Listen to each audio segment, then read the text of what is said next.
Bismillahirrahmanirrahim. Assalamualaikum warahmatullahi wabarakatuh. Om Swastiastu, Namo Buddhaya, salam kebajikan, salam-salam lainnya.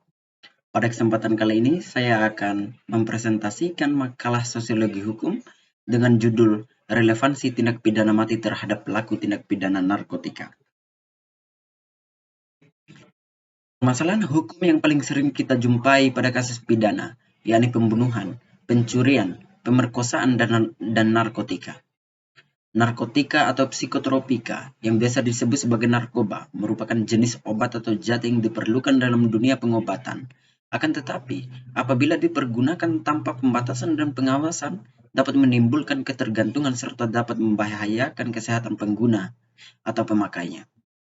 Akhir-akhir ini, penyalahgunaan narkotika dirasakan semakin meningkat. Dapat kita lihat dan amati dari informasi-informasi yang diberikan, baik di media cetak maupun elektronik, yang hampir setiap hari memberikan tentang penangkapan para pelaku penyalahgunaan narkotika oleh aparat keamanan. Penyalahgunaan narkotika tidak terlepas daripada hukum positif yang berlaku di negara Indonesia. Perkembangan hukum positif yang berlaku di Indonesia sangat pesat. Hal ini terlihat dalam Undang-Undang Nomor 35 Tahun 2009 tentang narkotika. Terdapat beberapa sanksi seperti sanksi pidana mati, pidana penjara, hukuman, maupun sanksi pidana denda dan penerapan dilakukan secara kumulatif.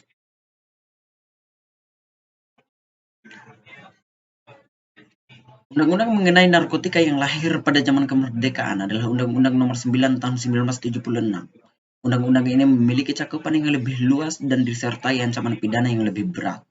Namun seiring berkembangnya zaman, serta globalisasi dan kemajuan yang melanda setiap sisi dan aspek hidup, menunjukkan bahwa undang-undang ini dianggap tidak lagi dapat menampung situasi kejahatan yang ada, di mana kejahatan yang narkotika merupakan transnational crime.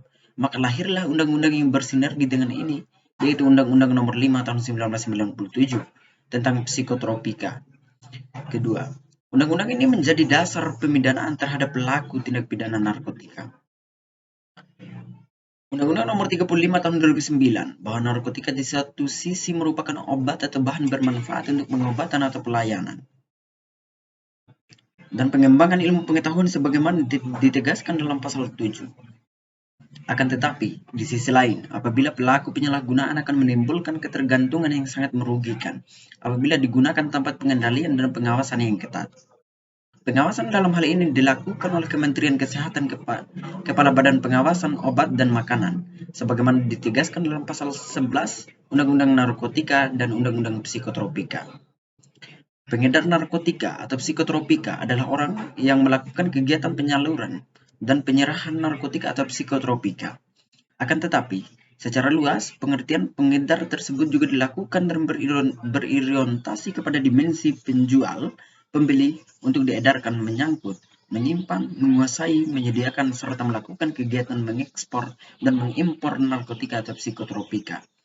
Diatur dalam narkotika pasal 111 sampai dengan 125.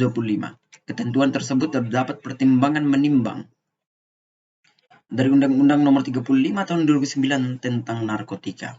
Dalam Undang-Undang Psikotropika diatur dalam pasal 59 ayat 1, pasal 60 ayat 1, pasal 61 ayat 1 dan pasal 63 ayat 1 Undang-Undang Psikotropika. Hukum dalam hal ini bukan hanya dilihat dari sudut pandang penegakan hukum pidana saja, akan tetapi dari sisi penegakan hak asasi manusia. Karena menyangkut hak hidup dari manusia, jika kita lihat dari sudut pandang hukum pidana, jelas bahwa pengedar narkoba merupakan satu tindak pidana yang tentunya akan berakibat hukum. Sesuai dengan yang diatur dalam pasal 114 ayat 1 dan 2 Undang-Undang Nomor 35 Tahun 2009 tentang narkotika. Dari aspek atau sudut pandang hak asasi manusia, pengedar narkoba dikatakan telah merusak generasi muda karena dengan narkoba hak asasi manusia yang dimiliki generasi muda akan terampas. Selama ini, belum ada satupun jenis narkoba yang berdampak positif pada pemakaiannya, selain untuk tujuan pengobatan yang berada di bawah pengawasan dokter. apabila mempertentangkan hukuman mati dengan hak asasi manusia, maka perlu kita lihat tentang pelanggaran terhadap hak asasi manusia sebagaimana diatur dalam pasal 1 angka 6 Undang-Undang Nomor 39 tahun 1999, bahwa setiap perbuatan seseorang atau kelompok orang termasuk aparat negara, baik disengaja maupun tidak disengaja, atau kelalaian, yang secara melawan hukum mengurangi, menghalangi, membatasi, dan atau mencabut hak asasi manusia seseorang atau sekelompok orang yang dijamin oleh undang-undang ini, dan tidak mendapatkan atau dikhawatirkan tidak akan memperoleh penyelesaian hukum yang adil dan benar berdasarkan mekanisme hukum yang berlaku. Pada penerapan hukuman mati terhadap pengedar secara yuridis telah memenuhi prosedur sebagaimana yang dinyatakan dalam Peraturan Perundang-undangan Nomor 35 Tahun 2009 tentang narkotika. Beberapa negara di dunia berbeda pendapat dalam hal penerapan hukuman mati, maka keberadaan hukuman mati pun mengalami dinamika.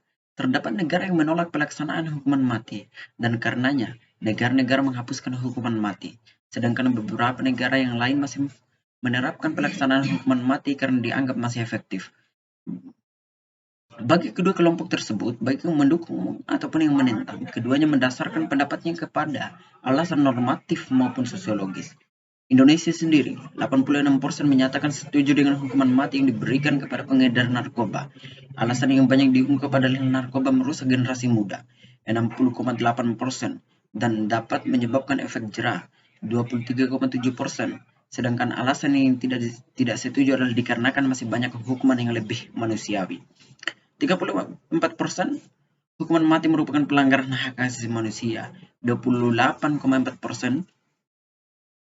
Di samping persoalan normatif yang tentang eksistensi hukuman mati yang beragam, perbedaan pendapat di masyarakat maupun otoritas hukum, dalam hal ini pembentukan undang-undang, pengadilan, dan kejaksaan dipengaruhi oleh berbagai faktor, seperti agama, budaya, dan ideologi yang dianut oleh masyarakat dan otoritas hukum tersebut. Demikian pula seperti gender, ras, umur, dan pandangan pribadi tindak kejahatan. Juga sangat mempengaruhi posisi, dukungan, maupun penentangan terhadap hukuman mati. Indonesia sendiri, ketika kepentingan serta kebutuhan nasional dalam pandangan dan keyakinan masyarakat menghendaki hukuman mati untuk dipertahankan dan dilaksanakan atau dihapus dan diberhentikan.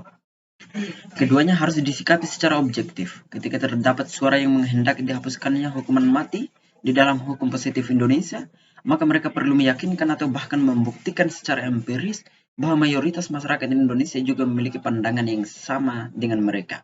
Tetapi ketika mayoritas menyuarakan hal yang sebaliknya, bahwa hukuman mati masih perlu dipertahankan dalam hukum positif Indonesia, kejahatan-kejahatan tertentu yang mengancam kepentingan masyarakat luas, seperti terorisme, bandar narkoba, pembunuhan berencana, realitas seperti ini pun harus bisa diterima.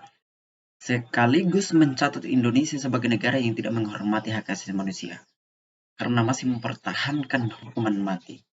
Sekian dan terima kasih. Assalamualaikum warahmatullahi wabarakatuh.